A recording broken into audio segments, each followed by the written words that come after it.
Hello, and welcome back to Stories That Shaped Her. My name is Tammy Freed, and today I am joined by my friend and former colleague, Eden Watson. And Eden is going to take us back to her initial diagnosis with breast cancer. So, Eden, thank you so much for joining me today. I really Thank you for appreciate having you me. taking the time. Can you take us back to the moment you found out you had breast cancer? Yeah, I sure can. That was the moment that everything changed. I Actually, I'll take you back a little before that. I found a lump. I was doing a self exam and I found a lump. And this is the part where I remind everybody to do their self exams once a month because I did find a lump and I instantly, in my core, said, "Oh, oh, this is cancer. Like I have it." And that was your mind goes a mile a minute. You start hypothesizing the worst. And luckily, I got in. I got biopsies done. I got everything done to detect this, and the wheels started moving right away, really fast to get the care that I needed. But it was a real scary, surreal time. Um, where I just had no answers and just so many questions. Yeah, it was shocking for sure. I mean, I'm a relatively healthy at the time 43-year-old woman. I don't drink, I exercise, I eat right. So it was a lot of what the heck is going on? Right. How long was it before you were able to get in to see a doctor from the time you felt that lump?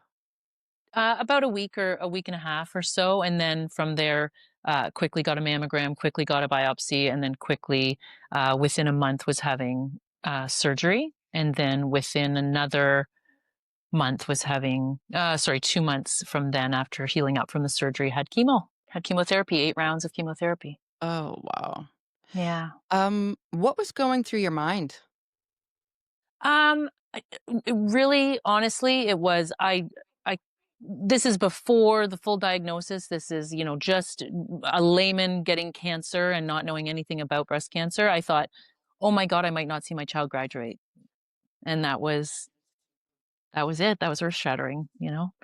So it became like my sole focus, of course, to find out everything I could, to get the treatment that I needed. And I did, of course. And I will probably get into this a little more later, but I thought I had to become the oncologist. I thought I needed to know everything about the surgery, about the chemo, about breast cancer and every type of breast cancer. Um, but you don't have that control. And even if you do know everything about it, it's still out of your control. So I guess I had to give up some sense of control, and that was really scary and hard too. What type of breast cancer? So it is invasive ductal carcinoma. So it's the most common type. Okay. Yay! Because when you have the most common type, therefore the treatment is very refined. It's also estrogen receptor positive. So that means if you have that type of breast cancer, if you suppress estrogen in your body, it's more beneficial to you because you're not giving any potential for cancer to come back. So we've removed a tumor, we've removed any tissue around that tumor, and now we've suppressed anything that would regrow that tumor. So, which means I am in full menopause as a 45-year-old, which is actually a little bit better than you think. I got to go through all my perimenopause really fast. You sped right through those 10 to I 15 years. am such an overachiever that I needed to do it fast. Oh, wow. Wow. So Mhm. you can with that, and correct me if I'm wrong, and I could be, Mhm. um, can you not take hormone replacement therapy? Correct. I am not anywhere near that. Nope, I cannot take it at all. Okay.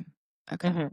Mhm. Um, wow. And you and this is total sidebar because Mm. I'm Very curious about postmenopausal. this. Yes. Um, when it put you into menopause, do you still have well, actually, menopause is just the one day, so you're postmenopause, Yep. but do you still have, like, hot flashes and brain A fog little. and all of A that. little bit of hot flashes. I think I must be so far into it now that the hot flashes are reducing. The brain fog has lifted so much.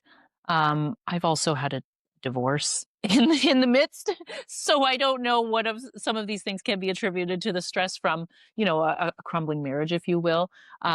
So, there's a lot of things that can be contributed to a lot of different factors in my life, but I am in, formally, as far as my hormones go, in menopause, and feeling a lot better than I was in the perimenopause phase, which is, like I say, I'm thankful to have gone through that very quickly because I know what it's like and I don't want to be stuck there in that purgatory. No. Exactly. Yeah. Um, wow, okay. So when when you saw the doctor and they confirmed your suspicion, and you said that you had, surgery shortly after that, Mm. what were you going through emotionally? I mean, I was like, these breasts have fed my child. Like they don't need to be around. Like this, I don't. So I was in my head about that, thinking like, this is right. This thing tried to kill me. Get it out of here. Mhm. Which is a line from Tig Notaro, who famous comedian who had breast cancer too, and I agree with that. Like, yeah, get that out of there. So there was a bit of a bit of like, wow, it's a part of my body that I'm losing, but I wasn't too, and I have not been too adversely affected from that part of it. Um, I guess I was concerned about the chemo and going through the hair loss and going through everything I've heard about chemo. Just the 4 months that it was going to be of really toxic stuff going into your body and just feeling like hell. Mhm. As it was, really the hardest part of that was, yes, the hair loss.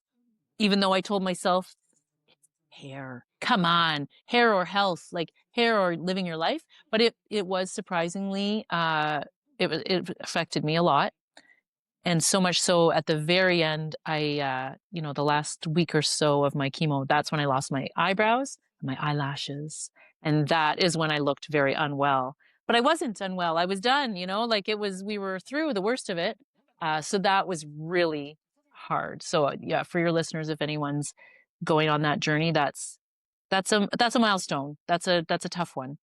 But they grow back. Everything starts growing back right as soon as you're done your last chemo, like little peach fuzzes, and it all comes back. So Wow.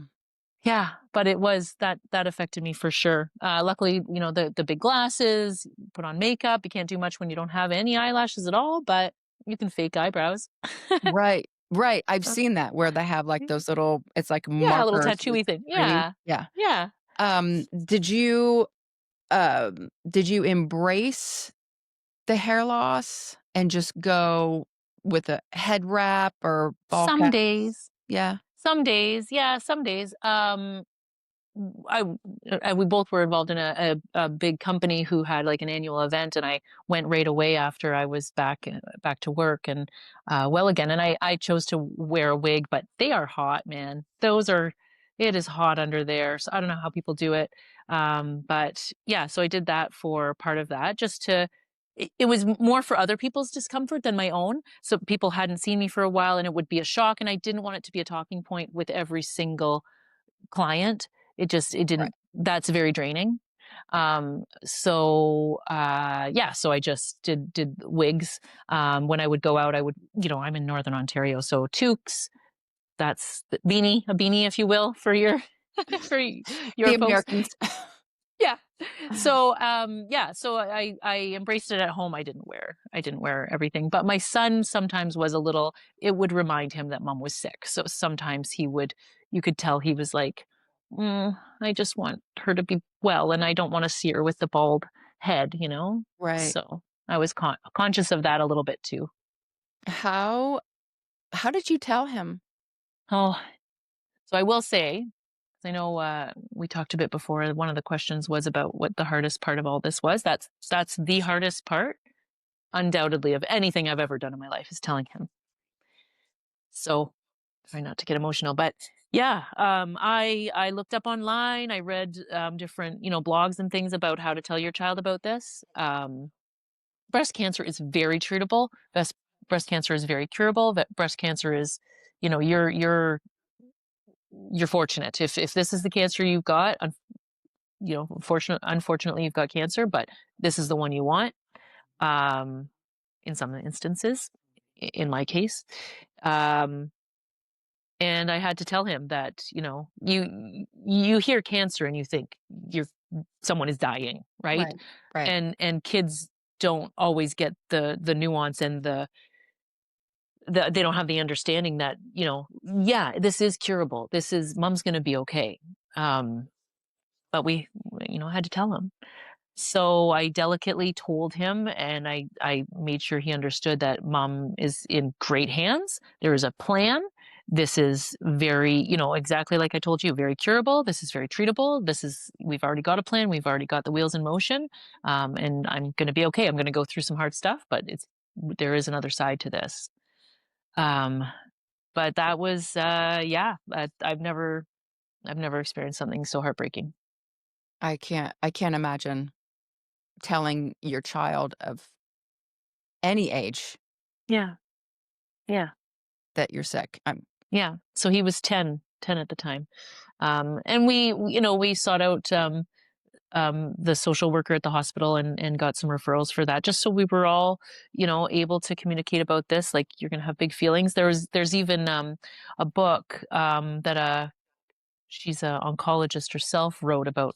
She got cancer, lymphoma, and it's a children's book. And I took it out at the library. Jenny's Worry Cup, I think it's called. I can't quite remember, but it's beautiful, and it's about the mom going through this as a doctor and telling her kids about it. And she, there's a happy outcome for her, and but it's about the kids' feelings and about worry and about, oh, I don't like seeing my mom without her headscarf on and all this kind of stuff. And it was so relatable. So we read that together, and I've recommended it to other moms. I'm in a couple of Facebook groups for breast cancer havers, and the one locally is called the Breast Friends, and it's just, yeah, it's awesome. That is something that is very special about the community of women that I know locally, and Ontario wide. There's another group. Yeah, we're really there for each other because there's so much more than just talking to your oncologist and talking to your care team that way. There's just so much more. The fine details, the what do I do when this happens, or what should I anticipate when this happens, and we give each other a lot of important information that I think is irreplaceable for sure. Most definitely. I Mm. feel that, um, obviously, it's why I'm doing this, but Yeah. when you walk through a season of your life, if you can be there for other people walking through the same season or something similar, it just makes a world of difference So for them. much.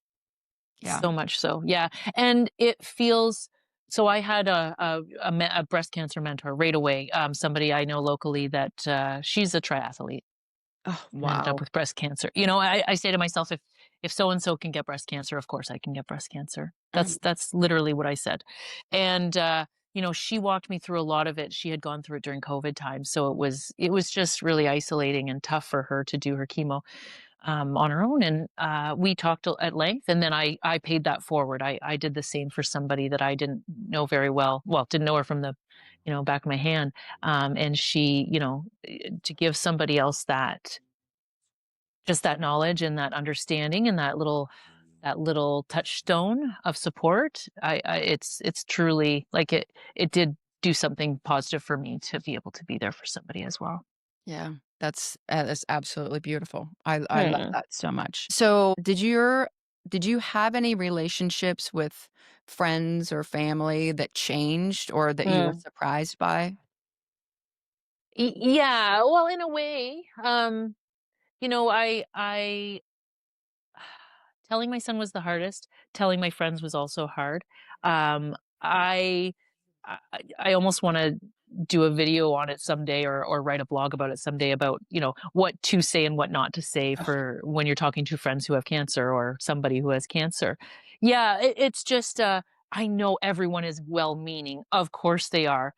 But I felt like I really had to hold space for a lot of people, and it was exhausting to I wasn't gonna just put out a big Facebook announcement, that's horrible. So, that wasn't the way to go. I really had to touch base with, a lot I have a lot of close, female friends and, my mom and sisters, and it was exhausting to tell them and then to also, um, make sure I could pick them up off the ground after I told them.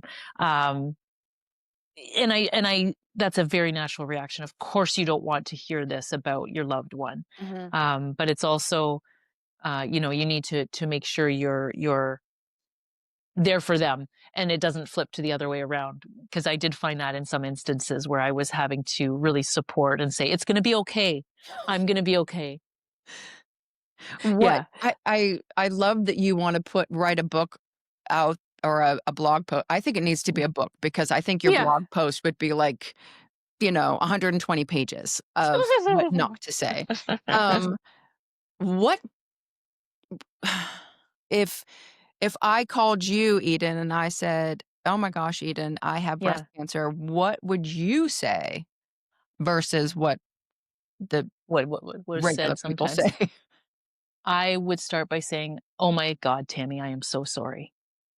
And I would stop because sometimes people try to put a positive spin on it right off the hop, and that isn't necessary. We're allowed to feel sad and vulnerable. Um, and when you try to say, I feel bad for that cancer because you're going to kick its ass so much, I see that you're well meaning, but I also know that you just can't handle this difficult situation.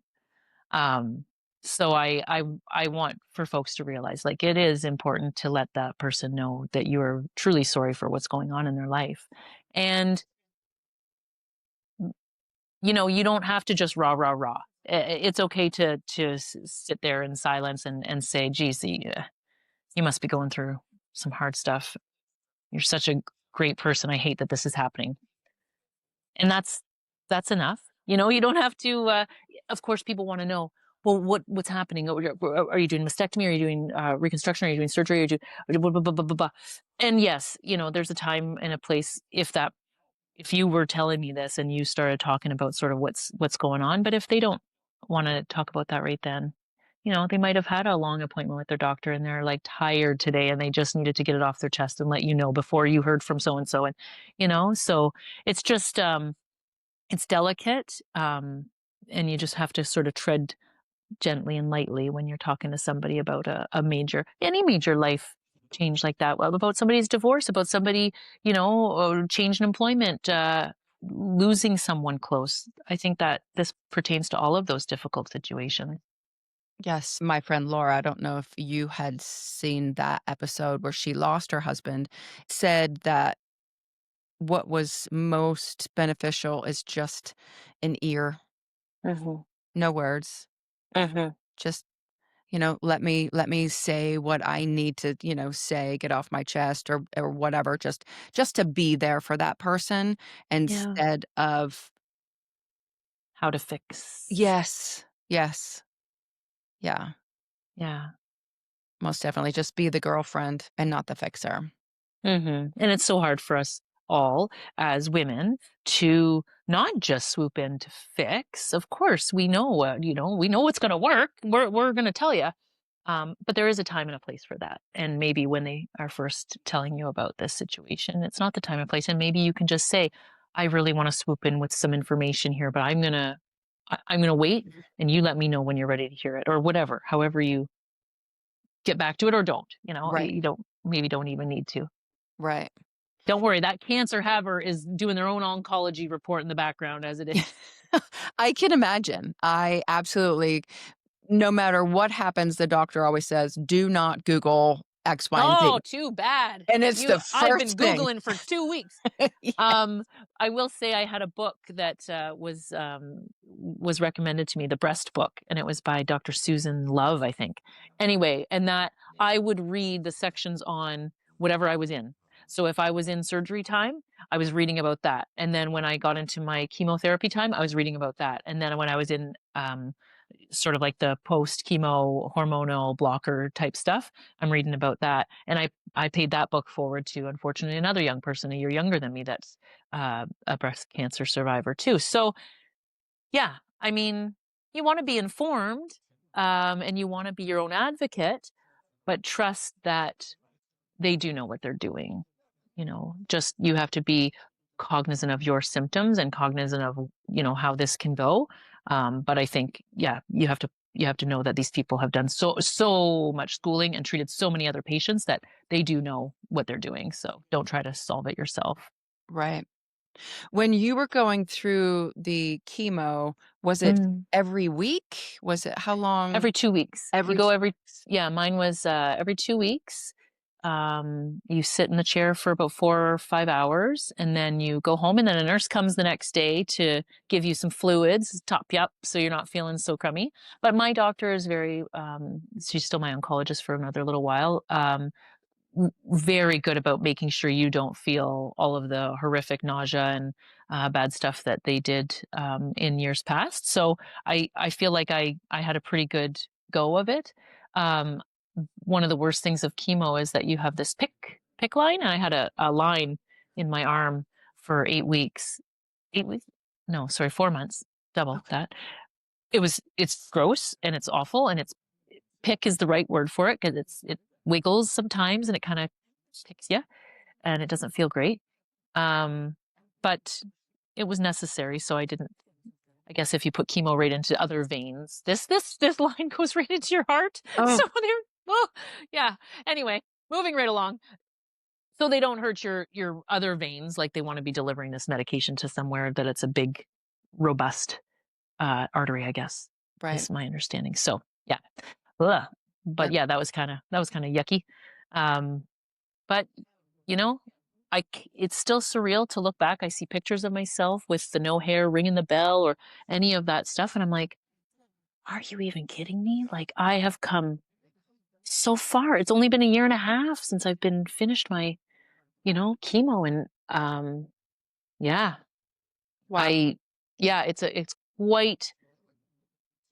quite a big difference from where I was, a year and a half ago to where I am now. First of all, physically, my hair, but second of all, like physically, like I'm probably more fit than I was when I first got diagnosed, which is great to be back to that Mhm. to that fine fighting form. And yeah, my spirits are higher. And I know you've got a question there about what's changed for me, or how I see things differently. And for sure, like I have a different outlook on this one precious life because of having had cancer.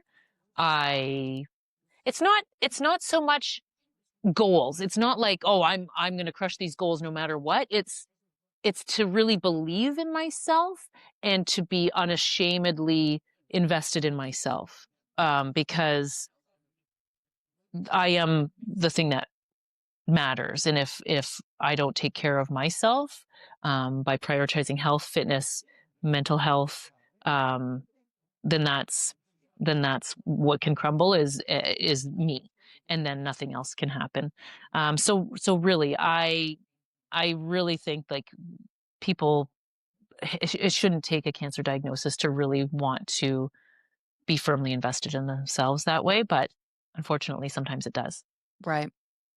Absolutely. I'm thinking of so many people in my life, in just the big giant circle that Mm-hmm. all of these people, and they don't prioritize their nutrition, they don't prioritize exercise, their health, or Mm-hmm. relationships, or anything like that, Mm-hmm. but Mm-hmm. they would if they walked in your shoes, Mm. and And it's they don't even consider it as not putting themselves first. Like it's such a cliched thing. Oh yeah, put yourself first and all that. But I don't know. There's something to it, man. When you realize that the time is now that you do that, not, well, when I have time, because, that's the one thing, it's the resource that just is finite. You gotta do that stuff. And I mean, I feel amazing to be taking care of myself that way, you know? Not that I didn't take care of myself No, before, no, I was again, going to say but that. yeah, but it's just, there's just a slightly different lens to it now, where and menopause, perimenopause helps you give no Fs and whatever. So I think that harnessing those two things together, I, Right, I'm s- I was very angry when I first was diagnosed with cancer, because I am a very warm and compassionate person, and I did not want this shitty thing that happened to me to then color my personality. And I'm very happy to say that it has not. I'm sure there's parts of me that are a little more jaded, but I've come out the other side of it to say, like, okay, I'm still going to use this as a tool to help others, essentially. right.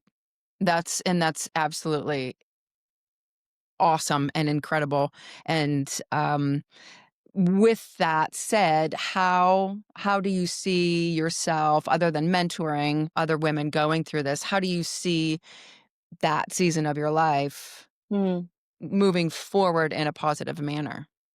Well, so yeah, the helping other women with cancer, helping other people, especially women who have children through this phase, that's important to me. And really, in general, helping other people has always been like an important part of my personality, like a big part of my personality. I see myself as less of a doormat for doing that. That certainly is something that's come with age and with probably menopause and perimenopause. Like I won't kind of break under pressure. I plan to get a tattoo of to celebrate this season of courage of my life. And I don't know if you've heard the term sisu. It's a Finnish term that means um, essentially, it's a characteristic of Finnish folks that is how they don't bend under great adversity, how they don't break under great adversity, and it's kind of stoicism, fighting adversity, and just their character all in one. So there's somewhere on my body going to be that expression sisu blended in an image. But that is, I truly believe I'm worthy of it now, having gone through this, and I still want to help people. I'm actually working on an offering, I guess you will, like a business that's helping people with their service-based businesses with their client experience, and auditing that so that they can serve their clients better, and retain their clients. And that's just something that in my past life I worked on. I helped. I just love when clients do well, and they've got goals, and I want to help them achieve those goals. And that's just something I am passionate about and want to help people do. Not necessarily in the uh, cancer world at all, but yeah, definitely just some way to help people. I think I just have that warm and welcoming personality, and I want to find a way to harness that and help people do well in their professional lives. Right, that is awesome. And as you're saying this, I'm like, "Well, are you gonna write a book about it? Since you already have Uh, one book, are you I gonna write do. another book?" Yeah, during my cancer journey, I did a lot of gratitude journaling. I did not do a lot of journaling. I have since written a couple of unpublished blog posts to try to help people through their journey, and talking about some of the best practices that I found. Um, and yeah, I think it could be a book. I'm writing another novel that's pretty heavy that I had been writing before, and I plan to sit down and start writing it again in November. It's so hard to get back into an old story, because you are like, what the heck was I talking about here? Where was I going with this? So I'm like 60,000 words towards maybe it'll be 80 to 100,000 word Wow. novel. Yeah. So like, I don't even know how to jump back in. But I just hosted a writer's retreat, or not even a retreat, a workshop a couple weeks ago. I do love writing. And it got me back into the season of writing a little bit. So that novel is something I want to work on, and then maybe sort of a memoir style Because I do. I have I feel like women who get divorced have a big story to share with each other because there's so much there. And then obviously the cancer part and sort of the perimenopause part. I don't know if the book needs to be all three of those or there's three separate books here, but yeah, there's a potential, Tammy. You're Yes. right. You're right. Yeah, it's like, they where they break it up into different stories, like, there's, Yes. like, this, and then Yeah. that, and then, the Yeah. final, Then the um phoenix rising part in the final chapter. Yeah. Yes, absolutely. You had mentioned that you had gotten divorced, not through the Post. diagnosis, but after the Mm. diagnosis? Mhm. Mhm. Yeah, yeah. And I mean, that's just me realizing you only have this one precious life. You guys have worked so hard on this, but you're not happy. So let's lovingly release. Let's go our separate ways. And a lot of people hang on a long time for the kids. I'm a child of divorce. I never wanted this to happen to my child, but I also want my child to know what a woman looks like standing on her own 2 feet and making her own inroads and making her charting her own path looks like.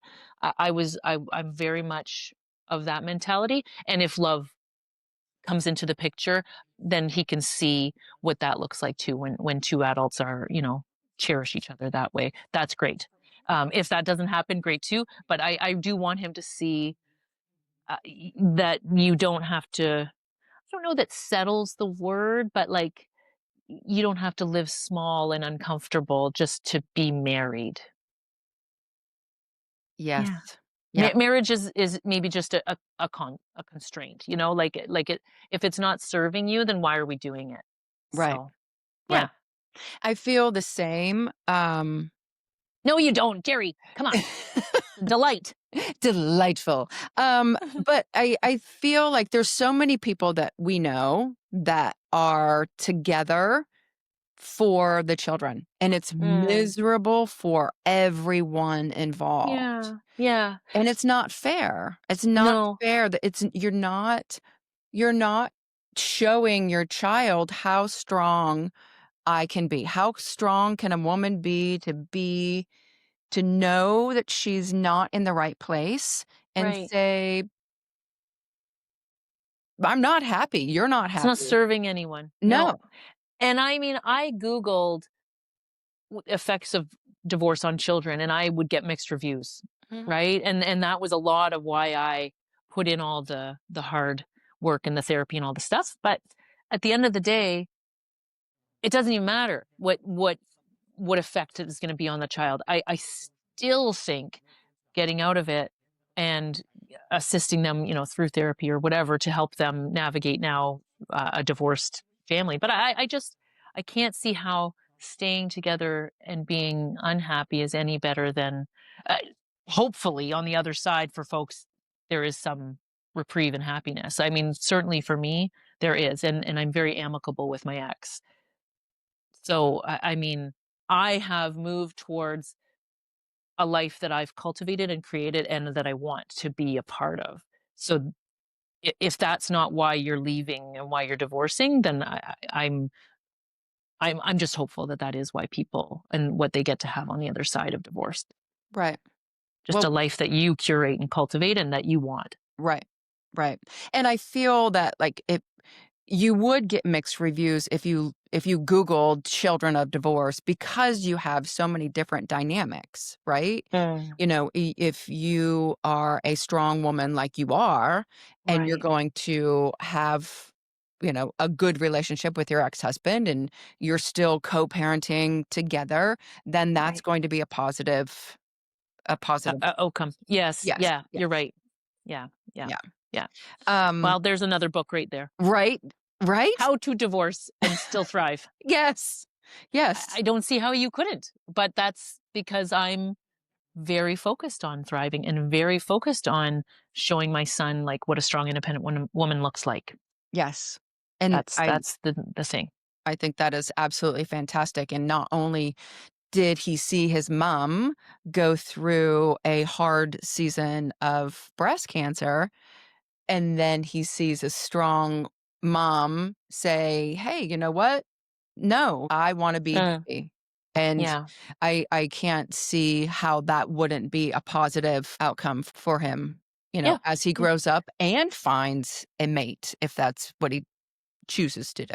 Right.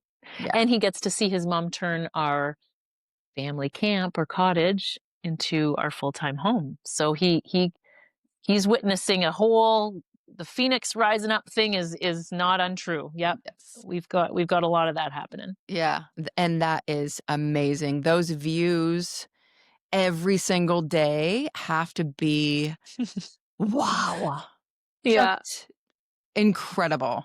I'll Honestly, just a book of your pictures, I would buy. for your listeners, I live on Lake Superior in Northern Ontario, and I look right out my windows in the morning, right onto this beautiful, sometimes wicked lake. But you can surf if you want some days. But today it was totally calm. So beautiful. Yeah, it's pretty wild. So beautiful. I think I have maybe 2 questions, maybe 3. What would you tell someone that first feels a lump? Yeah. Well, you're gonna go to the doctor. You're gonna get it checked out. It might be cyst, fibroadenoma. That's what they thought mine was going to be. And you're going to get all of that workup done and you're going to find out what's going on. And you're not going to freak out because this is beyond your control.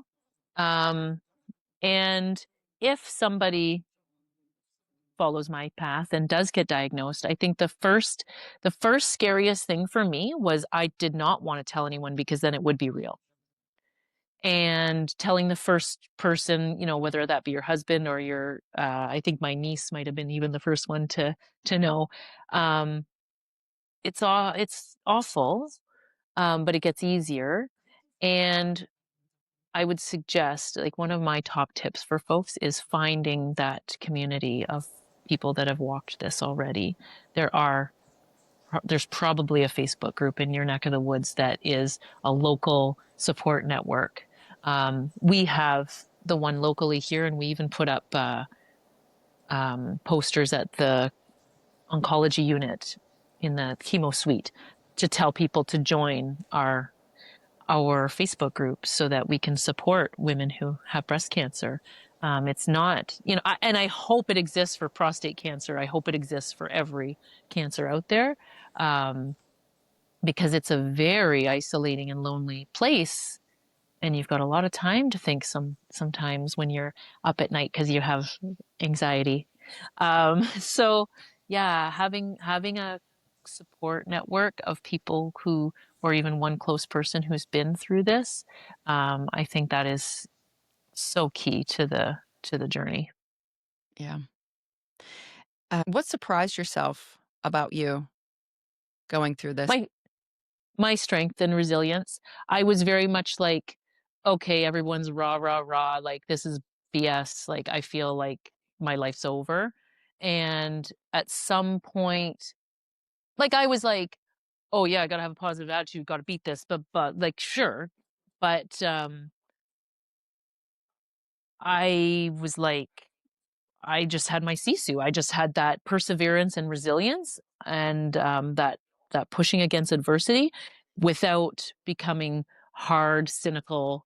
So that's what surprised me, that I can still balance my warmth and my care with being a tough cookie. Yeah, I love Yeah. that. Um, did you still work out? I did. Yeah. I worked out a lot. I did softer, gentler things like yoga. I did not run. I went for my first, and I used to be a runner more so. I went for one run right maybe a couple weeks after my chemo, and I was like, "Oh boy, this is where we're starting from, are we?" Okay. But I did a little bit of weight stuff through, and every single day I walked my dog. -20 didn't matter. Same day as my chemo, I walked, because, and I tried to get my like 10,000 steps. Like, I walked a lot, because that was the one thing I knew I could do. It gave me, it just gave me that sense of purpose even when I was off work and feeling low and crummy. Yeah, I walked. I did do some working out type stuff, a variation thereof. And when I got back to the gym after, um, my coach was holding me back more than I needed. Like I was like, "No, no, I'm good. I can go. Like let's go."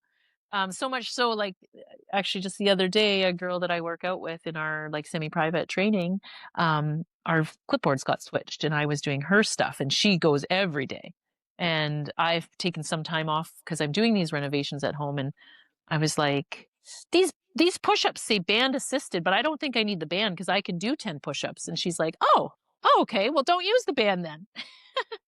So, like, I know I'm now a year and a half out, but I've been like just cranking up the fitness again and again and again over this time, and yeah, I feel really great. I feel really fit, and I feel like I'm ready to make some more PRs. Good. I love that. Yeah, I love that. I yeah. think, like, with the background of the health and fitness that we kind of came from, Hmm. and then with the menopause journey, it's so, so, so important, Yep. um, and not only physically, but mentally, I find. Hmm. Hmm. And maybe that's contributing too to my brain fog. I don't know, but for sure, I'll find days where I'm feeling kind of ratcheted up, and I'm like, yeah, probably time to get to the gym or do a home workout, do something heavy. So that's what I'm getting back to is the heavy stuff, not just the well, I've been doing dumbbell stuff, but I want to get back to like heavy back squats and Right. Deadlifts. did yeah, deadlifts. I did some overhead squats the other day. That felt awesome. Ugh, I don't know what Love it is about overhead squats. I love me an overhead squat. Love it. Yes, absolutely. Um, so I know we've also touched on this. What brings you the most joy today? Oh, I mean, when my child tells me how much he loves this view or like loves being out at my cabin retreat, that brings me a lot of joy because I realize I made the right choices. I've done the right things that are setting us up for the life we love. Mhm. Yeah, that is awesome. Mhm. So this is the last question, and I Okay. I think you've kind of answered it, but, Yeah. it kinda goes with what this podcast is about, but how Mm. has your story shaped you, and how do you want it to shape others?